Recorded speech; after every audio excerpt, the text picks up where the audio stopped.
desafio, ou aquilo que nos foi proposto para conversarmos um bocadinho hoje aqui, era então o que é isto de agroecologia, quais são alguns conceitos de agroecologia e algumas práticas, e portanto nós fizemos aqui uma pequena apresentação, uma coisa muito simples, para conversarmos um bocadinho, e o que é isto de ser, o que é isto da agroecologia, ou o que é a agroecologia? A agroecologia é um conceito que tem como objetivo e que tem um campo de conhecimento como objetivo colaborar na construção de uma agricultura sustentável, em que nesta sustentabilidade é uma sustentabilidade multidimensional, ou seja, atender a diversas questões e dimensões, como sejam as dimensões ambientais, as dimensões sociais, as dimensões políticas, as culturais, quer também as dimensões económicas, as dimensões éticas, ou seja, no que é um todo. E isto de agroecologia, agricultura sustentável, desenvolvimento sustentável, o que é isto? Segundo este relatório, o relatório Brundtland, diz-nos que o desenvolvimento sustentável não é mais do que um desenvolvimento que procura satisfazer, então, as necessidades da geração atual, sem comprometer a capacidade das gerações futuras, de modo a satisfazerem as suas próprias necessidades, ou seja, possibilitar que as pessoas, agora e no futuro, consigam atingir um nível satisfatório de desenvolvimento, quer social, quer económico, em termos de realização humana e cultural, fazendo ao mesmo tempo um uso razoável dos recursos da terra e preservando as espécies e os habitats naturais. Isto não é mais do que o objetivo do desenvolvimento sustentável, é mitigar, digamos, tudo aquilo que nós todos hoje em dia ouvimos, que tem a ver com as alterações climáticas e aquilo que está a passar pelo mundo fora. O que é isto de a agroecologia e da agricultura é essencial para o desenvolvimento humano sustentável? Ou seja, para que é necessária uma agricultura sustentável? Os últimos números eu tirei isto ontem do site da ONU, até pus aqui 11 de julho de 2022, diz que a população humana deve alcançar a marca dos 8 bilhões de pessoas no dia 15 de novembro, de acordo com a projeção da ONU, e que também aponta que ainda vai superar a China como maior país com a maior população em 2023. Ou seja, nós em 2050 iremos atingir uma população de cerca de 9,7 mil milhões de pessoas, ou seja, cerca de 10 milhões de pessoas, mil milhões de pessoas, desculpem, e portanto este é um número que assusta, e que pensar que 2050 é já ali, é daqui a pouco mais de 30 anos, e portanto esta população nós temos que alimentar, e portanto é uma população que necessita ser alimentada. E portanto há necessidade então de o setor agrícola, neste caso o setor agrícola, poder fornecer alimentos nutritivos para todos, principalmente em regiões de países em que nós sabemos que existe alguma fome e alguns problemas em termos nutritivos. Necessidade de satisfazer estas populações, temos que aumentar então a produção agrícola sustentável, principalmente em países em vias de desenvolvimento, onde se prevê então que o crescimento demográfico seja grande. As pequenas explorações são então uma parte importante da solução e que têm de ser apoiadas a fim de se realizarem ganhos de produtividade. Aliás, nós estamos a passar por um período complicado com a guerra na Ucrânia, todos hoje ouvimos dizer que existem problemas em termos alimentares, uma vez que são dos países que têm maior produção em termos de cereais, e portanto teríamos então que fazer algumas reajustamentos em termos de produção. Como é que se define a União Europeia a agricultura sustentável? A sustentabilidade não é mais que uma questão puramente ambiental, ou seja, é uma questão que inclui a viabilidade económica e a aceitabilidade social, com o objetivo de fornecer bens públicos como os benefícios ambientais, estando estritamente ligada e interligada com a capacidade da agricultura para ser economicamente sustentável, gerando um rendimento familiar suficiente e ser socialmente sustentável, e com o objetivo de melhorar a qualidade de vida nas regiões rurais. Nós acabámos de ouvir a comunicação da colega de Coimbra, que falou exatamente sobre isso, sobre o facto de os pastores estarem a abandonar algumas áreas, e essas áreas serem importantes em termos de produção, neste caso do queijo, da Serra da Estrela, e importante em termos de outras mais-valias, como o caso de protegerem estas áreas dos centros florestais que nós hoje estamos a viver aqui no país. Promove-se também uma agricultura sustentável na União Europeia, através das políticas internas que nós todos conhecemos e da cooperação com os países em vias de desenvolvimento. Isto, agricultura sustentável, engloba uma data de conceitos ou de contextos que nós podemos enquadrar em termos de agricultura, desde a produção de alimentos saudáveis, à melhoria da qualidade de vida das zonas das explorações, com a conservação dos recursos naturais dos locais onde existe realmente a agricultura sustentável, ou neste caso da agroecologia, passando então por uma prestação de serviço ao ecossistema, através da gestão do espaço rural e também garantindo sempre o bem-estar animal, tanto neste contexto que é estes sistemas de agroecologia. O que é a agroecologia em termos de sistemas de produção de alimentos? Ela passa por uma data de vertentes de agroecologia, em que nós podemos aqui encaixar, como na base da agroecologia, eu pus aqui esta ave, uma data de conceitos que hoje em dia ouvimos falar, se calhar existem alguns que não estarão aqui e que terão estar incluídos, mas a agricultura biológica, a agricultura biodinâmica, a agricultura sintrópica, a agroflorestal, a agricultura natural, a permacultura, a agricultura regenerativa, todos eles podem ser vertentes da agroecologia quando pensamos então numa produção de sistemas de produção de alimentos sustentável, em respeito pelo ambiente e fazendo com que as gerações futuras consigam então sobreviver e dar alimentos então às gerações futuras. A agroecologia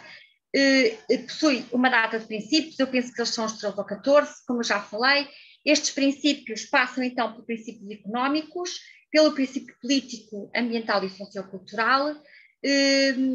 em que todos estes princípios são um conjunto de orientações que constituem os pilares da agroecologia na sua prática e da sua implementação, ou seja, promovendo princípios para um processo de transição, é o resultado da aplicação deste conjunto de princípios e valores com vida e concepção de sistemas alimentares e de agrícolas alternativos, e que podem ser importantes aplicá-los em vários locais, levando a que estas práticas, portanto, práticas diferentes, sejam usadas em sítios e em conteúdos diferentes. Todos os princípios devem ser interpretados no contexto de melhorar a integração na natureza, a justiça e a dignidade das pessoas, pelos seres vivos e pelos processos. Portanto, por isso todos eles passam por, então, um contexto económico, um contexto político, pelo contexto ambiental e pelo contexto, então, sociocultural. Promovendo os sistemas de agricultura sustentável através de práticas sustentáveis, como a proteção dos ecossistemas, melhorando e dando prioridade a práticas desenvolvidas localmente, centrando também esta prática de agricultura sustentável em pequenos proprietários e a meios de subsistência rurais, estimulando a constituição de agrupamentos de produtores e acompanhando a cadeia de abastecimento e comercialização, passando também por esforços que têm que ser feitos por governos para facilitar o investimento privado responsável, mantendo a agricultura como eficiente em termos de recursos e preparando-nos para adaptar-nos a estas alterações climáticas e, simultaneamente, ser capaz, então, de atenuar os seus efeitos mais negativos.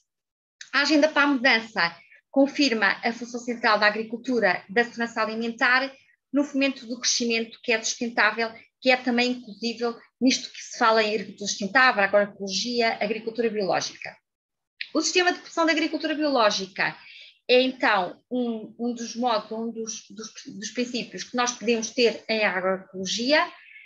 devido à utilização de um conjunto de técnicas preventivas, neste caso, que permite obter produtos e alimentos de elevada qualidade, sem o uso de fertilizantes e pesticidas químicos de síntese, preservando, então, a qualidade ambiental. O método de produção biológica tem, assim, um papel duplo, por um lado, porque abastece um mercado específico, respondendo à procura de produtos biológicos por parte dos consumidores, e por outro, porque o modo de produção biológico pode fornecer bens públicos que possam contribuir para a proteção do ambiente e do bem-estar dos animais, assim como o desenvolvimento rural. Os princípios da agricultura biológica passam essencialmente por 4: o princípio da saúde, da equidade, da precaução e o princípio ecológico, o princípio de saúde, que tem a ver com manter e melhorar a qualidade dos solos, assim como a saúde das plantas e dos animais, dos seres humanos e do planeta como um organismo uno e indivisível. O equilíbrio ecológico, porque baseia-se em sistemas ecológicos vivos, nos seus ciclos, trabalhando com eles e imitando-os e contribuindo para a sua sustentabilidade. No princípio da equidade, uma vez que se baseia em relações justas no que diz respeito ao ambiente e às oportunidades de vida, e também no princípio da precaução, que é gerida de uma forma cautelosa e responsável, de modo então a proteger o ambiente, a saúde, o bem-estar das gerações atuais e daquelas que virão. Eu aqui coloquei alguns dados ou alguns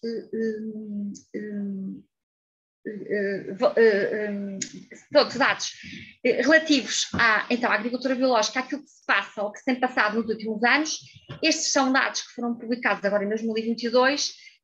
no relatório da Fundação da Foundation Ecology and Agriculture, que nos diz que em 2020 existem 75 milhões de hectares de área modo de produção biológico e comparado com 2019 houve um crescimento de cerca de 3 milhões de hectares, cerca de 4,1%. Sendo que destes 65 milhões de hectares, 17,1 milhões de hectares e situam-se então na Europa.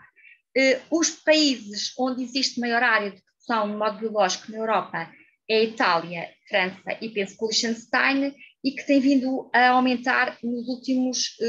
10 anos, 20 anos. Pelo todo o mundo, existem cerca de 3,4 milhões de agricultores ou de produtores biológicos, tendo também havido um aumento relativamente a 2019, cerca de 7,6% relativamente à produção aos produtores biológicos, e em que desculpem, continua a ser o país com o maior número de produtores biológicos, cerca de 1,6 milhões de produtores em modo biológico. Em Portugal, estes dados dizem que nós crescemos em 2012, cerca de 130 mil hectares para cerca de 300 mil hectares, não chega a 300 mil hectares, portanto houve um aumento muito grande em cerca deste intervalo, assim como também o número de produtores, que aumentou de cerca de 2 mil e tal para cerca de quase 6 mil produtores, neste caso em modo de produção biológico. A agricultura biológica baseia-se em algumas práticas que são importantes, então, para manter aqueles princípios, e neste caso princípios também da agroecologia, que tem a ver com a rotação e conservação de culturas, que passa também pela adubação em verde e enraivamento, pela mobilização mínima de compostagem, que tem a ver um bocado com a gestão do solo e da fertilidade do solo como o modo de produção, neste caso produção biológico, e depois o controle de pragas e doenças, e neste caso também através do modo biológico. A rotação de culturas não é mais que uma prática agronómica antiga,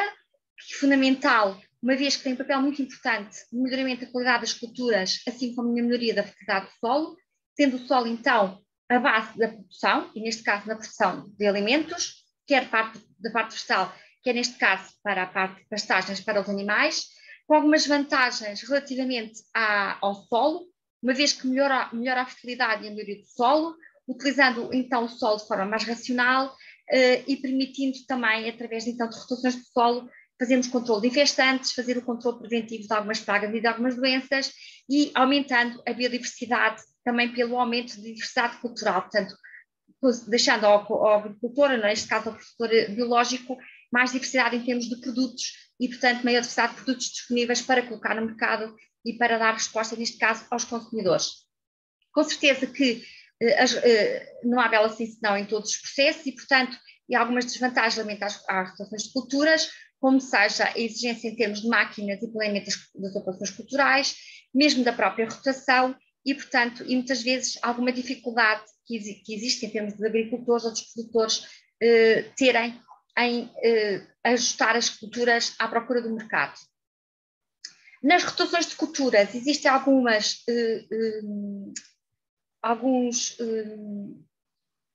considerações que temos que ter em conta quando vamos estabelecer as culturas, que tem muito a ver com as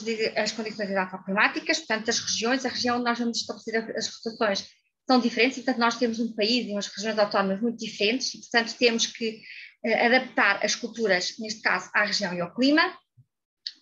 valorizando sempre ao máximo o resíduo das culturas que existem no terreno, alternando também as culturas com diferentes níveis de nutrição, adequando as culturas às diferentes oportunidades então, de comercialização e em agricultura biológica é muito importante, uma vez que falamos em fertilidade e gestão do solo, que tem a ver com a inclusão de leguminosas no solo para a fixação do dióxido do azoto atmosférico para melhorar, neste caso, a fertilidade do solo. Sucedendo sempre plantas que exijam nutrientes e tenham exigências nutricionais diferentes e, portanto, desenvolvam órgãos diferentes. Pronto.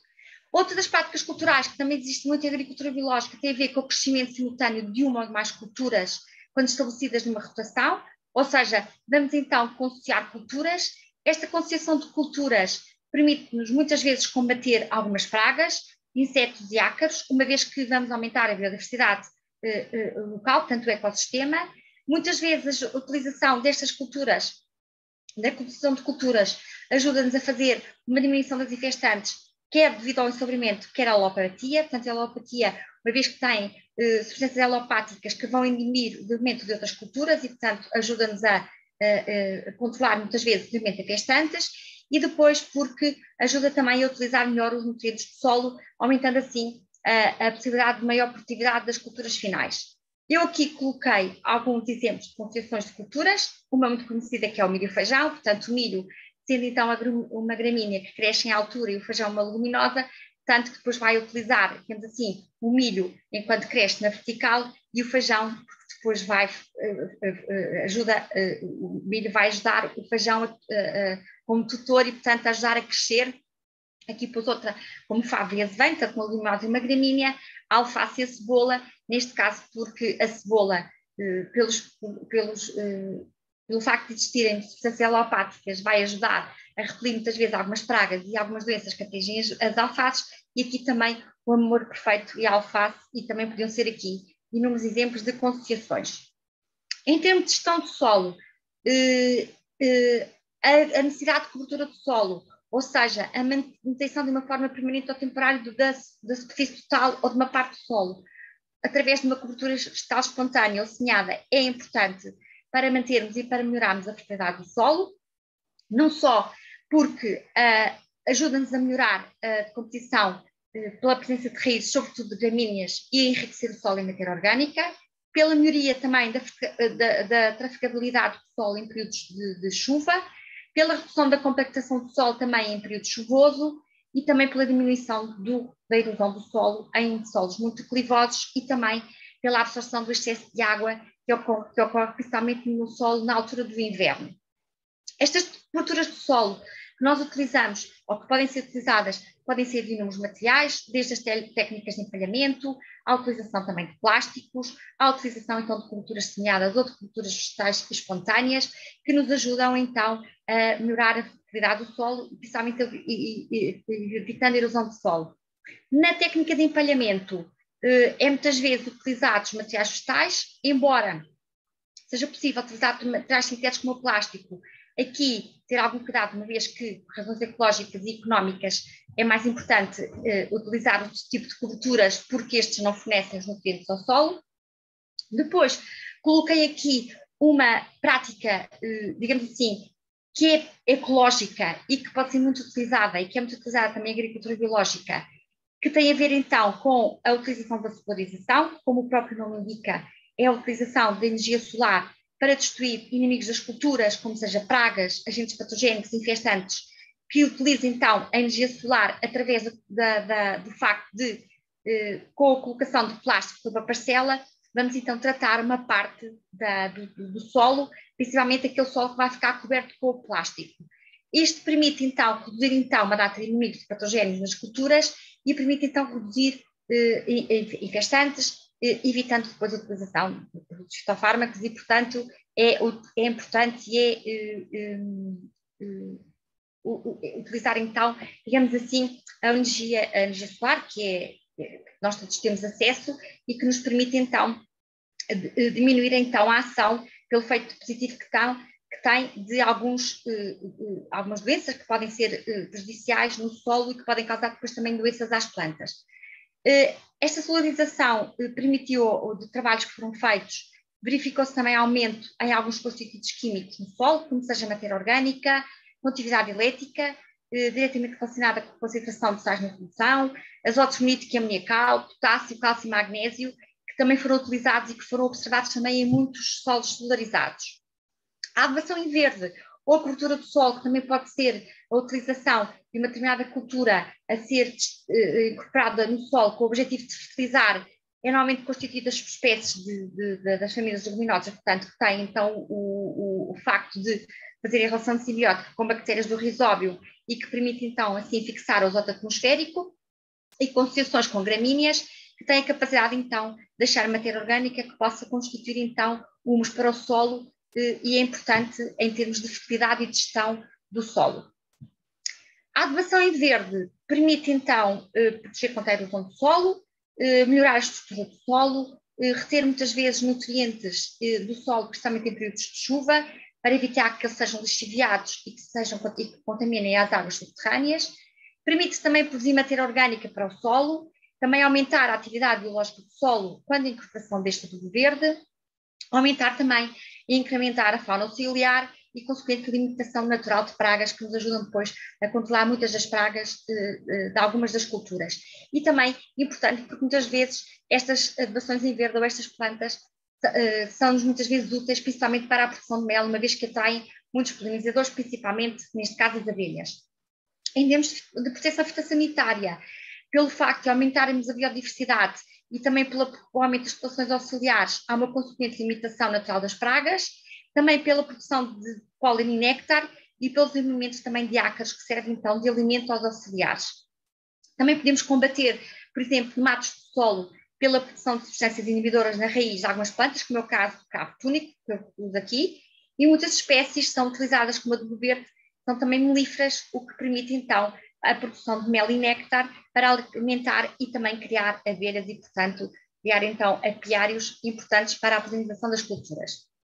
Outros aspectos importantes em agricultura biológica relativamente à gestão do solo têm a ver com a não mobilização mínima do solo, isto com o objetivo de melhorarmos e mantermos o solo e a respectiva fertilidade e também diminuirmos o consumo de energias não renováveis. Para atingir estes objetivos, então, de mobilizar pouco ou quase nada, principalmente em costas muito declivosas e onde haja riscos de grande erosão, da maneira então mais adequada à cultura, no solo e na melhor altura. E nestes casos pode-se muitas vezes então optar então por enraivamento ou por empalhamento e reduzindo então a mobilização do solo. Outro processo importante, quando nós hoje todos ouvimos falar em desperdício e utilização dos desperdícios, tem a ver então com as compostagens, que não é mais do que utilizarmos todos os resíduos de culturas e de defesa das explorações, neste caso agrícola-agropecuárias, que podem ser utilizados num compostor para então ser degradado através do processo natural de micro-organismos aeróbios, que vão então depois utilizar todos estes resíduos como substratos para então produzirmos no final um composto orgânico estável designado então por composto. Existem diversas formas de utilizarmos ou de obtermos o composto, quer em grandes instalações centralizadas, quer em pequenas explorações agrícolas ou agropecuárias, ou também, mesmo em casa, com alguns compostores de caráter familiar, nós podemos fazer através da compostagem caseira. Assim sendo, a agroecologia, digamos assim, tem multifunções. Podemos pensar, então, na multifuncionalidade da agroecologia quando pensamos no agroturismo, ou no ecoturismo, ou no turismo rural, passando pela educação, pela cultura e pelo lazer, sendo também, passando também por uma terapia social. Quando falamos, então, em agroecologia e todos os temas de agricultura que estão, neste caso, contextualizados ou dentro da agroecologia, que pode ser também como uma terapia social, através da conservação da paisagem e da inclusão social, que nos ajuda, neste caso, que a agroecologia, ou digamos, estes sistemas agroecológicos tenham esta multifuncionalidade. Para terminar, eu pus aqui, nós temos aqui uns objetivos para o desenvolvimento sustentável para a Agenda 2030, que expressa que esta história de atingirmos em 2030 alguns objetivos importantes em termos de obtermos alimento para a população e, portanto, diminuirmos a nossa pegada ecológica, tem muito a ver, então, com manter a alimentação, a saúde e o meio ambiente e que se estenda de outras questões agregadas ou associadas à sustentabilidade do planeta e mesmo da própria condição da vida humana, quando nós hoje todos ouvimos falar nas alterações climáticas, naquilo que se está a passar em termos da alteração do clima. Por meio da agroecologia é então possível, ou será possível alimentar o mundo em 2050, quando nós formos os tais 9 bilhões de habitantes, cerca de 10 bilhões de habitantes, sendo que a qualidade da agroecologia é fundamental como meio para conseguir o direito à alimentação saudável. Para todos, há a segurança alimentar e a soberania alimentar e também o respeito pelos ecossistemas naturais. Portanto, não é mais do que respeitarmos todo o ecossistema que estamos envolvidos, desde a parte da produção à parte da alimentação, do ambiente e, portanto, neste caso, do clima, daquilo que está a passar em todo o clima. Nós temos mais para dizer, portanto, eu quero agradecer mais uma vez a vossa atenção. Estaremos disponíveis, então, para darmos às questões que forem sendo colocadas, damos a resposta. Muito obrigada. Obrigada, professora Helena Correia, pela intervenção, que foi